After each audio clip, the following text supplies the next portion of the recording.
Hier lundi de la Maison de la Presse, lors d'un point de presse organisé par les partis politiques, des dégâts considérables ont été constatés, d'où le déplacement du ministre de la Communication et des responsables des regroupements des partis et organisations de la société civile.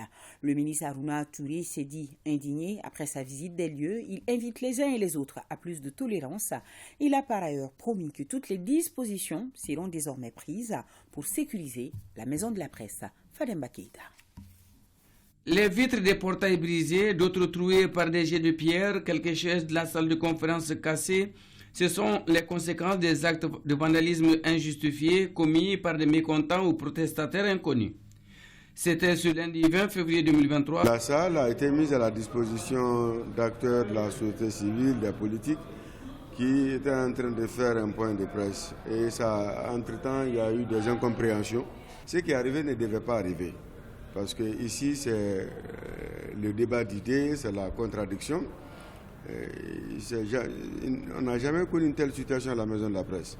Et ça, c'est vraiment regrettable, c'est condamnable. Malgré l'ampleur des dégâts commis, le ministre des tutelles invite le monde de la communication à plus de retenue et de tolérance. C'est des actes attentatoires pour moi à la liberté et à la presse.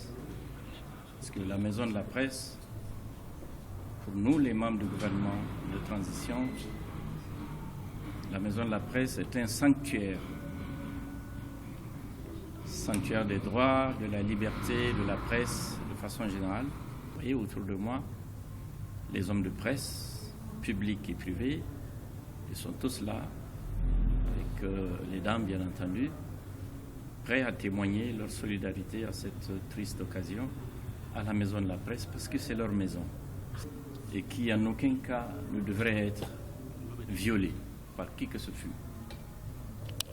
Ce qui est arrivé donc regrettable, mais je vais vous dire que le gouvernement de transition auquel nous, les membres du gouvernement, nous avons le privilège d'appartenir,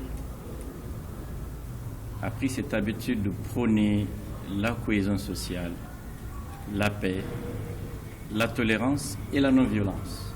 Permettre à chacun de s'exprimer librement, l'écouter, accepter que chacun, dans ses convictions, puisse poser des actes sans que cela ne puisse susciter ni violence, ni contrainte. La tolérance prônée n'empêche pas les services compétents de jouer leur rôle, ajoute-t-il. Aussi la maison de la nation malienne. C'est aussi la maison de l'État du Mali. Donc elle mérite d'être protégée contre toute forme de vandalisme. Et c'est ce que nous nous évertirons à faire en accord avec les autres membres du gouvernement qui sont en charge des questions de sécurité. À l'avenir, nous veillerons à ce que votre maison soit protégée pour que ce qui s'est passé hier ici ne puisse pas faire des émules contre un journal quelconque ou contre une télévision ou contre une radio. Cette question sera posée au niveau de mes autres collègues et certainement en Conseil des ministres. Auparavant, quelques cadres de la haute autorité de la communication AC s'y étaient rendus pour non seulement déplorer les dégâts, mais aussi magnifier leur solidarité au directeur de la Maison de la Presse.